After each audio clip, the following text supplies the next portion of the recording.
എണ്ണ പലഹാരങ്ങൾ എന്ന് പറയുന്ന സാധനം. അപ്പോൾ അതിലും ഒരുപാട് ഫ്രീ റാഡിക്കൽസ് അടങ്ങിയിട്ടുണ്ട്. അത് ഈവൻ ചില കടകളിൽ ഫുഡ് സ്ട്രീറ്റ്സിലൊക്കെ നമ്മൾ ഈ പത്രം ന്യൂസ് പേപ്പറിൽ പൊതിഞ്ഞു കൊടുക്കുകയും അതിൽ ഓയിൽ അബ്സോർവ് ചെയ്യാനായിട്ട് അവർ ഒരുപാട് അത് പ്രസ് ചെയ്ത് ഓയിൽ അതിലേക്ക്, അപ്പൊ അതിന്റെ ലഡ്ഡും കൂടെ കാർബണും ലഡ്ഡും ഒക്കെ കൂടെ മിക്സ് ആയി അതും കഴിക്കും.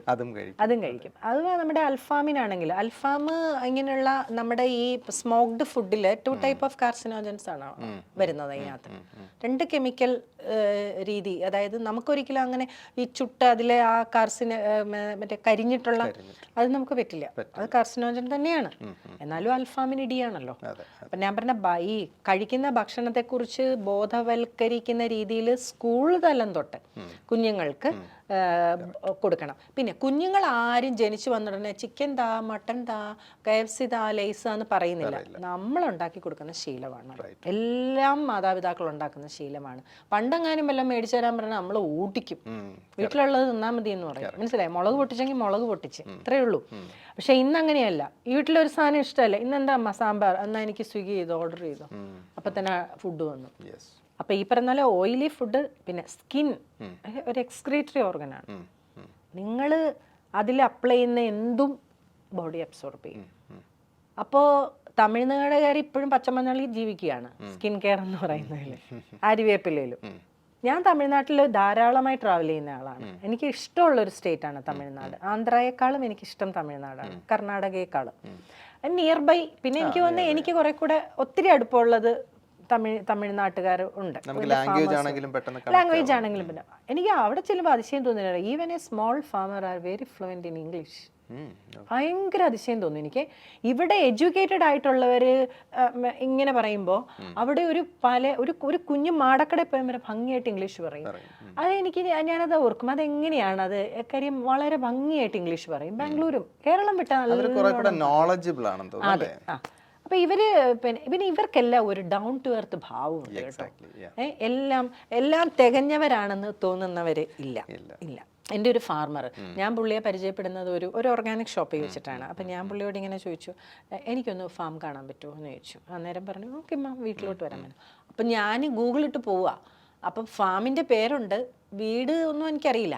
അപ്പോൾ ഓരോ പശുവിനെ കെട്ടിയ വീട്, പട്ടിയൊക്കെ കാണുമ്പോൾ ഇതായിരിക്കും എന്നൊക്കെ പറഞ്ഞ് ഇങ്ങനെ തപ്പി പോകുമ്പം വമ്പൻ ഒരു വീട്, ഭയങ്കര ഈ രജനീകാന്ത് സിനിമയിലൊക്കെ രജനീകാന്ത് ഇറങ്ങി വരുന്ന പോലെ ഗ്ലാസ് ഒക്കെ ഇട്ടൊരു അടിപൊളി ചെന്ന് കഴിഞ്ഞപ്പോഴത്തേക്ക് വാങ്ങുമ്മ. അപ്പം അവരുടെ അമ്മ 80s MSc ഫിസിക്സും കഴിഞ്ഞ് PhD എടുത്തവരാ. അച്ഛൻ ലയോള കോളേജല്ലേ, മിക്സഡ് അല്ലേ, ലയോളയിൽ പഠിച്ച ആളാണ്, MA എക്കണോമിക്സ്. ഇത്രയും എഡ്യൂക്കേറ്റഡ് ആയിട്ടുള്ളവർ നേരം വെളുത്ത് 8 മണി തൊട്ട് അവിടുത്തെ പിന്നെ തക്കാളിയുടെ ഇത് പറിക്കുകയും മുളക് നോക്കുകയും പച്ചക്കറി സോർട്ടിങ് ആണ് അവരുടെ പണി. അവരുടെ ബന്ധുക്കളാണ് അടയാർ, ആനന്ദഭവനൊക്കെ. മനസ്സിലായി? ഇത്രയും rich family, down to earth. Hari വളരെ ക്ലോസ് ആയ ഒരു മനുഷ്യനാണ്. ഹരിയുടെ വൈഫിനൊക്കെ വലിയ മില്ലാണ്, തുണിമില്ല. ഈവൻ ഹരിയെ ഞാൻ എപ്പോൾ ചെന്നാലും അവരുടെ ഇൻഡസ്ട്രി വിട്ടാൽ പിന്നെ ആ മണ്ണിനകത്ത് ഹരി. ഞാൻ ചോദിച്ചു, അമ്മ ഉങ്ങൾക്ക് എത്ര കുളന്തേ ഇത് ഹരി ഒരു ആള് ഇനി അവൻ അമേരിക്കയിൽ ബാങ്ക് വൈസ് പ്രസിഡന്റ്. അപ്പൊ ഞാൻ ആലോചിച്ചു, എൻ്റെ ദൈവമേ, ഇവിടെ എങ്ങാനും ആയിരുന്നെങ്കിൽ നമ്മൾ ഈ കൃഷി ചെയ്യുന്നതിനെ കണ്ട ഒരു പണിയില്ല. ചേട്ടൻ ബാങ്ക് പ്രസിഡന്റ് അമേരിക്കയില്. പിന്നെ അവിടെ പോയാ വേണേ പോവാം. പിന്നെ ഇവിടെ ആണെങ്കിലും വെറുതെ ഇരുന്ന് ഉണ്ണാനുള്ളതുണ്ട്. ഇത് വല്ല ആവശ്യമുണ്ടോ എന്ന് ചോദിക്കും. അപ്പൊ ഞാൻ കൾച്ചർ വൈസ്, ഹെൽത്ത് വൈസ് എല്ലാം നോക്കുമ്പോൾ ഈ തൊട്ട് ഇങ്ങനെ കിടക്കുന്ന ഈ സ്റ്റേറ്റും കേരളവും തമ്മിൽ ഭയങ്കര വ്യത്യാസം. ഇപ്പോഴും തമിഴ്നാട്ടിൽ നമ്മൾ ചെന്നോ ഒരു നോൺ വെജ് റെസ്റ്റോറൻറ്റിൽ ഒരു ഇടിയുമില്ല. ഇപ്പൊ നമ്മൾ കോയമ്പത്തൂരിൽ നിന്ന് ഇങ്ങോട്ട് പാലക്കാട്ടേക്ക് വരുന്ന സമയത്ത്, നമ്മൾ കുനിയമുത്തൂരൊക്കെ വരുന്ന സമയത്ത് അന്നപൂർണയും അവിടെ എല്ലാം, അതിന്റെ തൊട്ടപ്പുറത്ത് മന്തി ഷോപ്പ് ഉണ്ട്. ഞാൻ ഇന്ന് വരെ അവിടെ ഒരു തിരക്കും കണ്ടിട്ടില്ല. അതേസമയം അന്നപൂർണ ക്യൂ പുറത്ത്. അതേ പറയുന്നത് വെജിറ്റേറിയൻസ് എന്ന് പറയുന്നവർ കേരളത്തിലും വളരെ കുറവൊക്കെ തന്നെയാണ്. ആൻറ്റി ഓക്സിഡൻസിൻ്റെ ഇമ്പോർട്ടൻസ് അറിഞ്ഞിട്ടോ ഫ്രീ റാഡിക്കൽസിനെ ഓർത്തിട്ടോ ഒന്നുമല്ല തമിഴന്മാരിപ്പോഴും അവരുടെ പാരമ്പര്യ രീതിയിലുള്ള ഭക്ഷണ ജീവിത ക്രമത്തെ അവർ നോക്കുന്നത്. അവർക്ക് ഇങ്ങനെ ജീവിച്ചാലേ പോകുള്ളൂ എന്നറിയാം. പിന്നെ എത്ര പൈസ ഉള്ളവരാണേലും നിലത്ത് ഒരു ചമ്മണം പടഞ്ഞിരുന്ന ഒരു ഭക്ഷണം കഴിക്കാൻ ഇന്ന് ആർക്കും അറിയില്ല. ചമ്മണം പടഞ്ഞ് ഇരിക്കണേ 2 പേര് പിടിക്കണം, എഴുന്നേക്കണേ 2 പേര് പിടിക്കണം. അപ്പം നമ്മൾ പണ്ട് അരി ആട്ടാനായിട്ട് ഇങ്ങനെ ഇട്ടാട്ടും, പാലക്കാട് ഞാൻ പോകുമ്പോഴേ ഈ അത്ഭുതം കാണുന്നത് എന്നുവെച്ചാൽ ഞാൻ അവിടെ പോയിട്ടൊക്കെ ആട്ടും. അപ്പോൾ ഇങ്ങനെ അവിടെ അവർ വർത്താനം പറഞ്ഞിട്ട് എന്ത് മകനെ നീ എന്തിനു വന്ന് ഇങ്ങനെ കാണിച്ച് ഇങ്ങനെ ആട്ടി ആവു എൻ്റെ മകനെ നീ അങ്ങനെയാണ് പറയണത്, കുട്ടിനെ എങ്ങനെയാണ് കാണിക്കുന്നത്. ഈ നേരം കൊണ്ട് ഇത് അരച്ച് സെറ്റായി. നമ്മളിന്ന് ജിമ്മിൽ പോയിട്ട് അവിടെ ഇട്ട് വലിക്കണം, ഇങ്ങനെ വലിക്കണം, ഇങ്ങനെ വലിക്കണം, ഇങ്ങനെ ഇട്ട് കാണിക്കണം, കയ്യിൽ കാശ് കൊടുത്ത് ഈ കസറത്തെല്ലാം അവിടെ പോയി കാണിക്കണം. എൻ്റെ വീട്ടിൽ വന്ന് വെറുതെ ഇരിക്കണം, പിന്നെ സ്വിഗ്ഗി ഓർഡർ ചെയ്യുക, കഴിക്കുക. എനിക്ക് മനസ്സിലാകുന്നില്ല പണം ഉണ്ടാക്കിയ കുഴപ്പം ഞാൻ കിട്ടിവിടെ. പണം ഇഷ്ടം പോലെയാ അല്ലേ? ഇവിടെ ആർക്കും കാശില്ലെന്ന് പറഞ്ഞാൽ ലുലു മാളിൽ ചെന്നാൽ ഇടിച്ച് ഞാൻ ചില സമയം ചില സാധനങ്ങൾ വാങ്ങാൻ അവിടെ പോകാറുണ്ട്. അപ്പൊ അവിടെ പോയി ഞാൻ ഇങ്ങനെ അന്തം വിടും, ഇവിടെ മനുഷ്യൻ്റെ ഈ കാശില്ല. രസം തോന്നുന്നതെന്നാന്ന് വെച്ചാൽ സാധനങ്ങളെല്ലാം എടുത്തു വന്ന് ക്യൂവിൽ നിൽക്കുമായിരിക്കും. ബില്ലടിക്കല്ലേ നീ എടുക്കാനുണ്ട്, അപ്പൊ പോകും.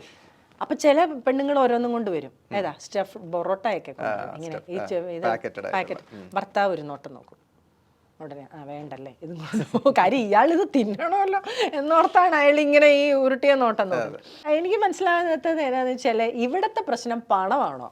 പണം കൂടിപ്പോയി, ഇഷ്ടം പോലെ പണം, വരവും ലോൺ എടുക്കാനും ക്രെഡിറ്റ് കാർഡും കൊണ്ട് എന്ത് കസറത്തും കാണിക്കും.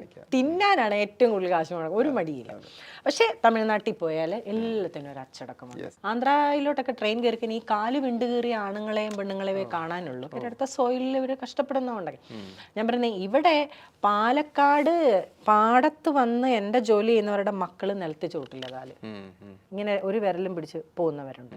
അപ്പം എനിക്ക് മനസ്സിലായത് നമ്മുടെ ഒരു സംസ്കാരവും നഷ്ടപ്പെടുന്നു, നമ്മുടെ ആരോഗ്യം നഷ്ടപ്പെടുന്നു, എല്ലാം നഷ്ടപ്പെടുന്നു. പക്ഷെ അടുത്ത സ്റ്റേറ്റുകളിലൊന്നും ഈ വലിയ മാറ്റങ്ങൾ ഞാൻ കാണുന്നില്ല. എൻ്റെ ദൃഷ്ടിയിൽ കാണാത്തതാണോ എന്നും എനിക്കറിയില്ല, ഞാൻ കാണാറില്ല. ഈവൻ എല്ലാം കൊണ്ടും കേട്ടോ, ഡ്രസ് വൈസ് ആണെങ്കിലും എല്ലാം മാറ്റങ്ങൾ ഈ പാലക്കാട് അതിർത്തി വിട്ടാൽ ഞാൻ അങ്ങനെ കാണുന്നില്ല. പിന്നെ അവരാണെങ്കിലും വില്ലിങ് ടു വർക്ക് എന്ന് വെച്ചാൽ അവർക്കിങ്ങനെ ഒരു നമ്മൾ ചിലപ്പോൾ ഒരു പിന്നെ 10 ബണ്ടിൽ മുരിങ്ങയില വിൽക്കാൻ ഒരു സ്ത്രീ ഇരിക്കുന്ന കണ്ടാൽ അവരോട് പോയിട്ട് 10 രൂപ കൊടുത്ത് ഒരു ബണ്ടിൽ മുരിങ്ങയില മേടിച്ചിട്ട് നമ്മൾ വീട്ടിൽ കൊണ്ടുവരുമ്പോൾ പാവം ഇനിയിപ്പോൾ 10 രൂപ അല്ലേ, നമ്മുടെ 10 രൂപ കിട്ടിയിട്ടായിരിക്കും ഇന്നത്തെ. അവരിത് എഴുന്നേറ്റ് പോയി കഴിഞ്ഞാൽ ഒന്ന് പുറകെ പോയി നോക്കിക്കഴിഞ്ഞാൽ നല്ല അടിപൊളി വീടും സംവിധാനമായിരിക്കും. നാച്ചുറൽ എഡിബിൾസ് പോലൊരു ഓർഗനൈസേഷൻ നമുക്കത് ഫിസിക്കൽ ഔട്ട്ലെറ്റ്സ് എന്നുള്ള ഒരു കോൺസെപ്റ്റ് മാറ്റിയിട്ട് ഓൺലൈൻ ആയിട്ട് അവൈലബിൾ ആക്കാൻ പറ്റില്ലേ പ്രൊഡക്ട്സ് ഒക്കെ? ഓൺലൈനിലും ഒരുപാട് പരിമിതികൾ വരും. അപ്പം ഞാൻ എന്തായാലും ഒരു ചെറിയ ബ്രേക്കിൽ ചില കോഴ്സസും കൂടെ ഇതുമായിട്ട് ചെയ്യുന്നുണ്ട്. പിന്നെ എൻ്റെ സുഹൃത്തുക്കളൊക്കെ പിന്നെ ഫുഡ് ടെക്നോളജി ഇൻസ്റ്റിറ്റ്യൂട്ടുകളിലെ ഹെഡായിട്ടൊക്കെ ഉണ്ട്. അപ്പോൾ അവരൊക്കെ എന്നെ പലതും പഠിക്കാൻ ഇൻവൈറ്റ് ചെയ്തിട്ടുണ്ട്. അപ്പം ഞാൻ ഇനിയുള്ള ഒരു ഈ ഒക്ടോബർ തൊട്ട് ഞാൻ അതിൻ്റെ പുറകെയാണ്. അപ്പോൾ എങ്ങനെയാണ് ഇന്നോവേറ്റീവ് ആയിട്ട് നമുക്ക് എന്തായാലും ഈ തലമുറയെ നന്നാക്കണമല്ലോ. ഇവരിങ്ങനെ പൊട്ടേന്ന് നമുക്ക് വിചാരിക്കാൻ പറ്റില്ല. ഇതിൽപ്പെട്ടവരൊക്കെ ആയിരിക്കും നമ്മുടെ മക്കളെ കെട്ടാൻ വരുന്നവർക്കും എല്ലാം. എന്തായാലും ഈ ജനത നന്നായേ പറ്റൂ. അവരെ നമുക്ക് അങ്ങനെ, അത് അവരുടെ അറിവില്ലായ്മയാണ്, ഇപ്പോഴത്തെ ഒരു ഭ്രമത്തിൽ പെട്ടുപോകുന്നതാണ്. കുഞ്ഞുങ്ങളൊക്കെ നന്നായി ജീവിക്കണ്ടേ, നല്ല കുടുംബവും നല്ല ആരോഗ്യമുള്ള സംവിധാനവും സമൂഹവും ഒക്കെ നമുക്ക് വേണ്ടേ. അപ്പോൾ അവർക്ക് ബോധവൽക്കരിക്കുന്ന രീതിയിൽ അവരെ ഇതാക്കുന്ന രീതിയിലുള്ള എനിക്ക് തോന്നുന്നു കുറച്ച് കോളേജസും ഇൻസ്റ്റിറ്റ്യൂഷൻസൊക്കെ ഒരു അവയർനെസ് ഒക്കെ നടത്തിയാൽ, ഞാൻ അങ്ങനെയൊക്കെ സംസാരിച്ചിട്ടുണ്ട്. അപ്പോൾ എൻ്റെ അടുത്തൊക്കെ പിള്ളേർ ഓടി വരും, അയ്യോ ആൻറ്റി ഞങ്ങൾക്ക് ഇങ്ങനെ PCOD ഉണ്ട്, ഞങ്ങൾ എന്താ ചെയ്യേണ്ടത്. നമ്മളൊരു 10 days ഒരു 21 days അവർക്കൊരു ഡയറ്റ് കൊടുത്താൽ മതി, ഓക്കെ ആവും.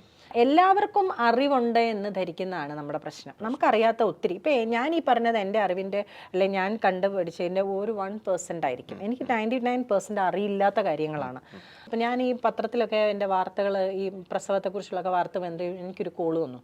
ഒരമ്മ വിളിക്കുകയാണ്, പിന്നെ എൻ്റെ മോൾക്ക് IVF ആണ്, അപ്പോൾ രണ്ട് പ്രാവശ്യവും ഫെയിലിയറായി, ഇനിയൊന്ന് നിങ്ങളൊന്നൊരു ഡയറ്റ് പറഞ്ഞു കൊടുക്കുമെന്ന് പറഞ്ഞു. അപ്പം ഞാൻ പറഞ്ഞു കൊടുക്കാമല്ലോ. അപ്പോൾ അത് അമ്മയല്ല വിളിക്കേണ്ടത്, മോള് വിളിക്കട്ടെ പറഞ്ഞു. അത് എൻ്റെ മോള് ഗൈനക്കോളജിസ്റ്റ് ആണെന്ന്. അപ്പം ഞാൻ പറഞ്ഞു എനിക്ക് സന്തോഷമല്ലേ ഉള്ളൂ, എനിക്കറിയാവുന്നത് 10% പോലും ഇല്ല, അമ്മയുടെ മോൾക്ക് 100% അറിയാമെന്ന് ഞാൻ വിശ്വസിക്കുന്നു. മോള് വിളിക്കട്ടെ, ഞങ്ങൾ സംസാരിക്കട്ടെ, അപ്പം എനിക്ക് എത്ര കാര്യങ്ങൾ പഠിക്കാൻ പറ്റുമെന്ന് പറഞ്ഞു. അങ്ങനെ ഞങ്ങൾ തിക് ഫ്രണ്ട്സായി. എന്തായാലും ആ IVF സക്സസ് ആയി, അവർക്ക് കുട്ടികളുണ്ടായി. ഇപ്പം നിലവിൽ കമ്മ്യൂണിക്കേഷൻ ഒന്നുമില്ല, എന്നാൽ ആ ഒരു ടൈമിൽ എല്ലാവരും അങ്ങനെയാണല്ലോ, അവരുടെ ആ സമയം കഴിയുന്നു, പിന്നെ നമുക്ക് ആർക്കും എല്ലാവരും നിലനിർത്താൻ പറ്റില്ല. പക്ഷേ എനിക്കിപ്പോഴും എന്നെ അതുപോലെ റെസ്പെക്റ്റ് ചെയ്യുന്ന കോട്ടയത്തൊക്കെ ഡോക്ടേഴ്സ് ഉണ്ട് കേട്ടോ. ഇങ്ങനെ ഞാൻ സംസാരിക്കുമ്പോൾ 100% ബിജി what you are telling is right, natural healing അല്ലെ നാച്ചുറൽ വേ ഓഫ് പ്രോസസ്സിങ്, അത് ഉള്ളത് തന്നെയാണെന്ന് പറയുന്നവരുണ്ട്. ഞാൻ എൻ്റെ കയ്യിൽ നിൽക്കാത്ത ചില കേസുകൾ തന്നെ എനിക്ക് ചില മെഡിക്കൽ സപ്പോർട്ടും കൂടെ വേണമെന്നുള്ളവരെ ഞാൻ ഡയറ്റിനോടൊപ്പം തന്നെ ഡോക്ടേഴ്സിനെ കണക്ട് ചെയ്യും. അതൊക്കെ അതാ ഞാൻ പറഞ്ഞത്, നമ്മൾ ഒന്നിനെയും തിരസ്കരിക്കേണ്ട. സാഹചര്യങ്ങൾ അനുകൂലമായും പ്രതികൂലമായും ഒക്കെ വരുന്ന അനുസരിച്ച് അവരോരുത്തർ സ്വീകരിക്കട്ടെ. വലിയ വലിയ ഇൻസ്റ്റിറ്റ്യൂഷൻസ് അല്ലെങ്കിൽ ഇപ്പോൾ സ്ഥാപനങ്ങളൊക്കെ നല്ല ആരോഗ്യം എങ്ങനെ ഉണ്ടാകുമെന്നും കൂടെ പറയാൻ പഠിപ്പിക്കട്ടെ, അതിന് കഴിവുള്ളവരെ വിളിക്കട്ടെ. അപ്പൊ അവിടെയും പോയി പറയാലോ. അങ്ങനെ മൊത്തം ഒരു മാറ്റം സമൂഹത്തിന് വരട്ടെ. എൻ്റെ പരാജയം അതിനൊരു കാരണമാകുമെങ്കിൽ ഞാൻ സന്തോഷിക്കും. അല്ല, പരാജയമെന്ന് സ്വയം പറയുന്നിടത്താണല്ലോ നമ്മൾ പരാജയപ്പെടുന്നത്. അപ്പോൾ അങ്ങനെ പറയാത്തിടത്തോളം കാലം പരാജയം വിജയത്തിന്റെ മുന്നോടിയാണെന്നാണ് പറയുന്നത്. അല്ല, അതൊരു പോസിറ്റീവ് വാക്ക് തന്നെയാണ്. എന്നാന്നറിയാമോ, പരാജയപ്പെടുന്നത് ആശയമല്ലേ. ആശയം പരാജയപ്പെടാതെ തിരിച്ച് വേറെ ഏതു ഫോമിൽ കൊണ്ടുവരണം. ഇടിയപ്പവും കൊഴുക്കട്ടയും എല്ലാം ഉണ്ടാക്കുന്ന ഒരു മാവിലാണെങ്കിൽ ഇടിയപ്പം ഇഷ്ടമല്ലെങ്കിൽ നമുക്ക് കൊഴുക്കട്ട വേണേ മധുരം ചേർത്ത് വെക്കാം എന്ന് പറയുന്നത് പോലെ നമുക്ക് നോക്കാം. എന്തായാലും ഒരു 5 വർഷം മിനിമം ദൈവം അനുഗ്രഹിച്ചാൽ ആയുസ്സും ആരോഗ്യവും തന്നു കഴിഞ്ഞാൽ എൻ്റെ പരീക്ഷണങ്ങൾ ഉണ്ടാകും. 5 വർഷം കഴിഞ്ഞാൽ പിന്നെ മക്കളൊക്കെ ചിലവിന് തരാമെന്ന് പറഞ്ഞിട്ടുണ്ട്. മക്കളൊക്കെ പറഞ്ഞു, അമ്മ ഞങ്ങൾ 5 വർഷം കഴിഞ്ഞാൽ അമ്മയ്ക്ക് ചിലവിന് തരാം. അപ്പം പിന്നെ എനിക്ക് പ്രശ്നമില്ല. പിന്നെ എൻ്റെ ചെറിയൊരു മോൻ, അതിനിപ്പോൾ 10 വയസ്സേ ഉള്ളൂ, അത് അവർ നോക്കിക്കോളും. അവർ പഠിപ്പിക്കാന്നൊക്കെ പറഞ്ഞിട്ടുണ്ട്. 5 കൊല്ലം പരീക്ഷണ കാലയളവുണ്ട്. ആ 5 കൊല്ലത്തിൽ നിങ്ങൾക്കൊക്കെ ഭാഗ്യമുണ്ടെങ്കിൽ ഞാൻ എന്തെങ്കിലുമൊക്കെ ഫോമിൽ ഇടിയപ്പത്തിന് പകരം കൊഴുക്കട്ടെ എന്ന് പറഞ്ഞ പോലെ വരാം, നോക്കാം. തിരിച്ചു വരും ഉറപ്പായിട്ടും. നാച്ചുറൽ എഡിബിൾസിൻ്റെ ഫൗണ്ടറായ ശ്രീമതി ബിജി അബൂബക്കർ, അവരുടെ ജീവിതത്തിൻ്റെ നെല്ലും പതിരും നമ്മൾ വേർതിരിച്ച് കണ്ടു കഴിഞ്ഞു. ഇനി പറയാനുള്ളത് ഒന്ന് മാത്രം. ഏതു ചാരത്തിൽ നിന്നും പറന്നുയർന്ന് തിരിച്ചു വരുന്ന ഫിനിക്സ് പക്ഷിയെ പോലെ താങ്കളുടെ തിരിച്ചുവരവ് ഈ നാടിൻ്റെയും ഈ കാലഘട്ടത്തിൻ്റെ കൂടെ ആവശ്യമാണ്. വരും തലമുറയ്ക്ക് ഒരു മാതൃകയായി, ഒരു ഇൻസ്പിറേഷനായി പോരാട്ടം തുടരുക. Best wishes. Thank you.